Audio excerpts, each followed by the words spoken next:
Israel Gaza പ്രശ്നത്തിൽ തന്നെ വളരെ പ്രധാനപ്പെട്ട സംഭവം ഖാൻ യൂനിസ് ഭാഗത്ത് 2 ദിവസം മുൻപ് ഇസ്രയേൽ നടത്തിയ ആക്രമണമാണ്.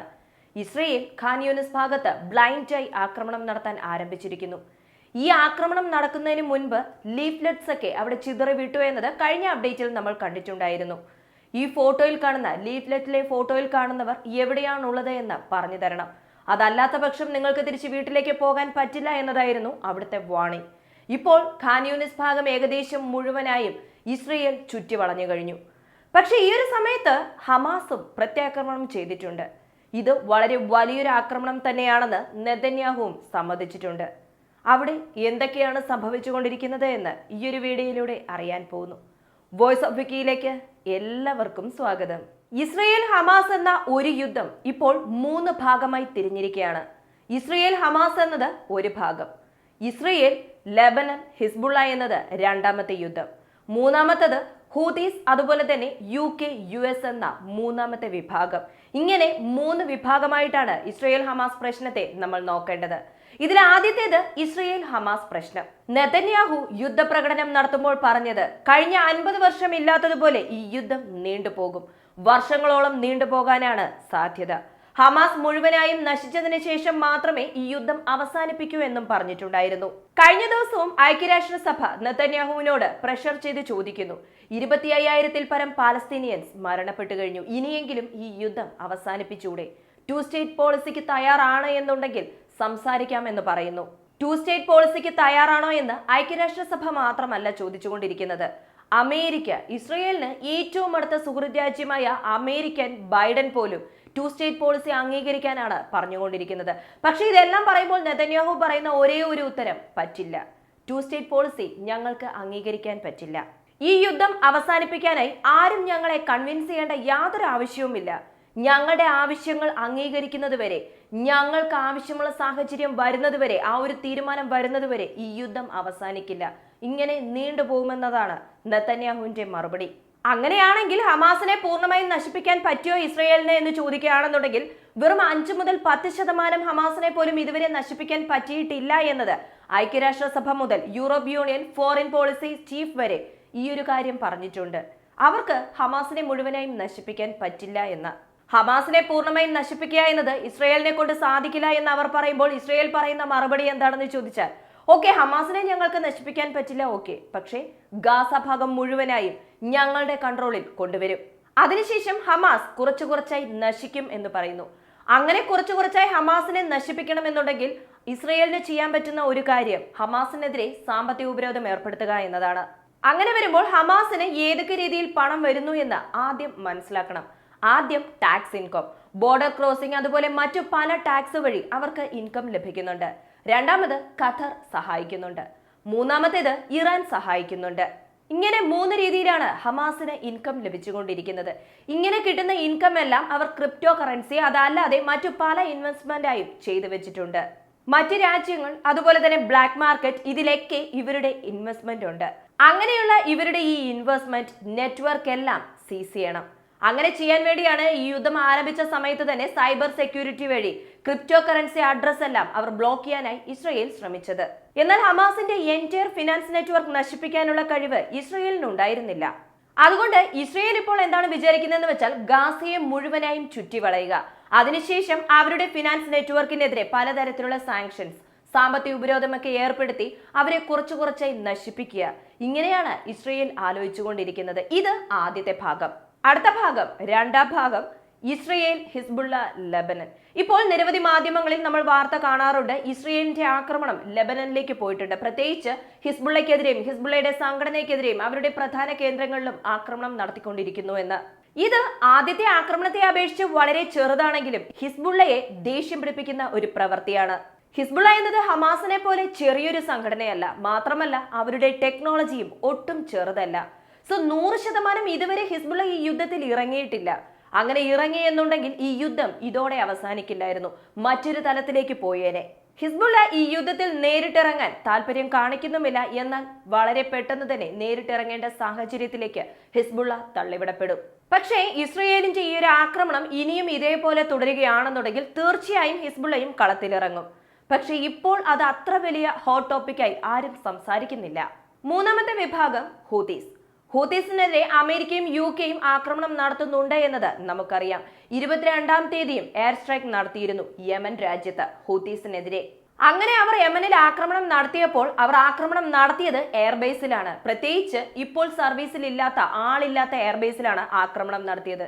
എന്തുകൊണ്ട് ആളില്ലാത്ത സ്ഥലത്ത് ഇങ്ങനെ ഒരു ആക്രമണം നടത്തിയെന്ന് UK-US ടീമിനോട് ചോദിക്കുന്ന സമയത്ത് അവർ പറയുന്നത് എന്താണെന്ന് വെച്ചാൽ, അവിടെ ആളില്ല, പക്ഷേ നിരവധി മിലിറ്ററി വെപ്പൺസ് ഉണ്ട്, നിരവധി ടണലുകളുണ്ട്, അതുകൊണ്ടാണ് അവിടെ ആക്രമണം നടത്തിയത് എന്ന് അവർ മറുപടി പറഞ്ഞു.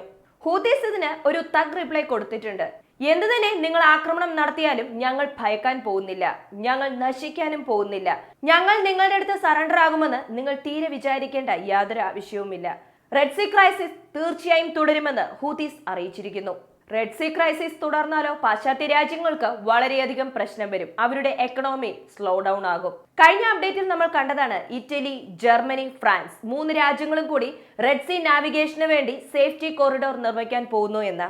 മറ്റൊരു മാർഗവുമില്ല. പല രാജ്യങ്ങളിലും ഗ്യാസിന്റെ വില വർദ്ധിച്ചു കഴിഞ്ഞു. അവരുടെ എക്കണോമിയും സ്ലോ ഡൗൺ ആയിക്കൊണ്ടിരിക്കുകയാണ്. ഇതെല്ലാം കണക്കുകൂട്ടി നോക്കുമ്പോൾ ഈ റെഡ് സീ ക്രൈസിസ് വളരെ പെട്ടെന്ന് അവസാനിക്കണം. അങ്ങനെ റെഡ് സീ ക്രൈസിസ് അവസാനിക്കണമെന്നുണ്ടെങ്കിൽ UK-US ഹൂതീസിനെതിരെ വലിയ രീതിയിൽ ആക്രമണം നടത്തണം. അങ്ങനെ UK-യും US-ഉം കൂടി ഹൂതീസിനെതിരെ ആക്രമണം നടത്തിയാൽ ഹൂതീസ് തിരിച്ച പ്രത്യാക്രമണവും നടത്തും. ഇങ്ങനെ ഈ ഒരു പ്രശ്നം വലിയൊരു പ്രശ്നമായി മാറിക്കൊണ്ടിരിക്കുകയാണ്. ഇസ്രയേൽ ഗാസ പ്രശ്നത്തിൽ ഇപ്പോൾ ഖാൻ യൂനിസ് എന്ന റീജിയനിലാണ് വളരെയധികം ആക്രമണം ഇസ്രയേൽ നടത്തുന്നത് എന്ന് നമ്മൾ കണ്ടതാണ്. അതുപോലെ ഈ റീജിയനിലെ വളരെ പ്രധാനപ്പെട്ട ഒരു ഹോസ്പിറ്റലിലും ആക്രമണം നടത്തി എന്ന് നമ്മൾ കണ്ടതാണല്ലോ. ഇവിടെയുള്ള ഈ ഹോസ്പിറ്റലിലെ റെഡ് ക്രസന്റ് സംഘടനയിൽപ്പെട്ടവർ പറയുന്നത് എന്താണെന്ന് വെച്ചാൽ, ഒരു തരി പോലും അനങ്ങാൻ പറ്റുന്നില്ല. അഥവാ അങ്ങനെ അനങ്ങുകയാണെന്നുണ്ടെങ്കിൽ ഒരു ഡ്രോൺ വരുന്നു, ഡ്രോൺ വന്ന് അതുവഴി ആക്രമണം നടത്തുന്നു. എവിടെ പോകണമെന്ന് അറിയില്ല, എല്ലാവരും കുടുങ്ങിക്കിടക്കുകയാണ്. ഒരു കേജിൽ അടച്ചിട്ടിരിക്കുന്നത് പോലെയാണ് ഇപ്പോൾ ഞങ്ങളുള്ളത്. അതുമാത്രമല്ല, അവിടെ അടച്ചിട്ടിരിക്കുന്നവരെ ഒരു ഡ്രോൺ മുഖേന നിരീക്ഷിച്ചുകൊണ്ടിരിക്കുന്നു എന്ന വിവരവും പുറത്തു വന്നു. 2024 വളരെ പ്രധാനപ്പെട്ട തീവ്രമായ ആക്രമണമാണ് ഈ ഖാൻ യൂനിസ് റീജിയണിൽ ഉണ്ടായത് എന്ന് നമ്മൾ കണ്ടു. മാത്രമല്ല, തുടർച്ചയായി 3-ാം ദിവസവും ഇവിടെയുള്ള ആക്രമണം തുടരുന്നുണ്ട്. കൂടാതെ അവിടെയുള്ള ഇന്റർനെറ്റ് സർവീസും മൊബൈൽ സർവീസ് എല്ലാം 10 ദിവസമായി ഇല്ല എന്നതും ശ്രദ്ധേയമാണ്. മൊബൈൽ സർവീസ് ഇല്ല, ജനങ്ങൾക്കാർക്കും പുറത്തിറങ്ങി നടക്കാൻ പറ്റുന്നില്ല. അങ്ങനെ നടക്കുകയാണെന്നുണ്ടെങ്കിൽ ഒരു ഡ്രോൺ വരുന്നു, ആക്രമണം നടത്തുന്നു. അവിടെയുള്ള ജനങ്ങളുടെ അവസ്ഥ ഒന്ന് ആലോചിച്ച് നോക്കൂ. മറ്റൊരു ഭാഗത്ത് ഈജിപ്തിന് വളരെ വലിയൊരു ടെൻഷൻ. സൂയസ് കനാൽ വഴി കപ്പലുകളൊന്നും വരുന്നില്ല എന്ന് പറയുമ്പോൾ ഈജിപ്ത് ടെൻഷനിലാവുകയും ഇസ്രയേലിനെതിരെയുള്ള സ്റ്റേറ്റ്മെന്റ് കൊടുക്കുകയും ചെയ്തു. ആ ഒരു സ്റ്റേറ്റ്മെന്റ് കാണുമ്പോഴാണ് നമുക്ക് മനസ്സിലാകുന്നത് എത്രത്തോളം ഈ യുദ്ധം അടുത്ത ലെവലിലേക്ക് എസ്കലേറ്റ് ആയിരിക്കുന്നു എന്ന്. റാഫ ക്രോസിംഗ് മുതൽ ഈജിപ്തിന് ചുറ്റുമായി ബോർഡർ മുഴുവനുമായി ഇസ്രയേൽ കൺട്രോളിലാക്കി. ഇപ്പോൾ ഞങ്ങൾ എന്ത് ചെയ്യണമെങ്കിലും അത് ഇസ്രയേലിന്റെ അനുവാദത്തോട് ചെയ്യേണ്ട അവസ്ഥയായി മാറിയിരിക്കുകയാണ്. ഒന്നും ഞങ്ങളുമായി ഡിസ്കസ് ചെയ്യുന്നില്ല എന്നും അവർ പറയുന്നുണ്ട്. ഇപ്പോൾ ഞങ്ങൾ എന്ത് ചെയ്യണമെന്നതും നിങ്ങൾ തീരുമാനിക്കുന്നത് പോലെയാണ് ഇരിക്കുന്നത്. അതേ ഈജിപ്ത് തന്നെ പറയുന്നു, സൂയസ് കനാൽ വഴി വരുന്ന പല കപ്പലുകൾക്കും ഇപ്പോൾ നിരവധി പ്രശ്നങ്ങൾ വരുന്നുണ്ട്. കപ്പലുകൾ റിപ്പയറിംഗ് ചെയ്യേണ്ട ആ ഒരു വർക്കിൽ സൂയസ് കനാൽ അതോറിറ്റി ഏർപ്പെടും. തീർച്ചയായും നിങ്ങളുടെ കപ്പൽ സൂയസ് കനാൽ അതോറിറ്റിയിൽ ഏൽപ്പിക്കാമെന്ന ഉറപ്പ് ഈജിപ്ത് കൊടുത്തിരിക്കുന്നു. ഹൂതീസിന്റെ മിസൈലുകളും അതുപോലെ തന്നെ ഡ്രോണുകളും നശിപ്പിക്കാൻ വേണ്ടി UK ഡയറക്റ്റ് എനർജി വെപ്പൺ ഉപയോഗിക്കാൻ ആരംഭിച്ചു. അതായത് ലേസർ വെപ്പൺസ് ഉപയോഗിച്ചു. അമേരിക്ക ഉൾപ്പെടെ പല രാജ്യങ്ങളും പെന്റഗണിനോട് റിക്വസ്റ്റ് ചെയ്തിരിക്കുന്നു. 100% ഡയറക്റ്റ് എനർജി വെപ്പൺസ് നിർമ്മിക്കാനും ഗവേഷണം നടത്താനും ഞങ്ങൾക്ക് 100% ഫണ്ട് തരണമെന്നതാണ് ആ ഒരു റിക്വസ്റ്റ്. എന്തുകൊണ്ട് അമേരിക്ക ഇത്രയും വലിയൊരു റിക്വസ്റ്റ് ചെയ്തിരിക്കുന്നു എന്ന് നോക്കാം. കഴിഞ്ഞ ഒരു ദിവസം ഫ്രാൻസ് എന്താണ് ചെയ്തതെന്ന് വെച്ചാൽ, ഹൂതീസിന്റെ ഭാഗത്തു നിന്നും ഒരു ഡ്രോൺ വരുന്നു. അതിനെ നശിപ്പിക്കാനായി $1 മില്യൺ വാല്യൂവിലുള്ള മിസൈലുകൾ വിക്ഷേപിക്കുന്നു. ആന്റിഷിപ്പ് മിസൈലാണ് വിക്ഷേപിച്ചത്. കാരണം ഷിപ്പിൽ നിന്നും വിക്ഷേപിക്കണം, ഡ്രോൺസിനെ നശിപ്പിക്കണം, അപ്പുറത്ത് ഹൂതീസിന്റെ കപ്പലുമുണ്ട്. അങ്ങനെ ആന്റിഷിപ്പ് മിസൈൽ വിക്ഷേപിച്ചു. അങ്ങനെ വിക്ഷേപിക്കുന്ന ഈ മിസൈലിന്റെ വാല്യൂ എന്ന് പറയുന്നത് $1 മില്യൺ ആയിരിക്കും. എന്നാൽ ആ ഡ്രോണിന്റെ വാല്യൂ വെറും $10,000 അല്ലെങ്കിൽ $20,000 ആയിരിക്കും.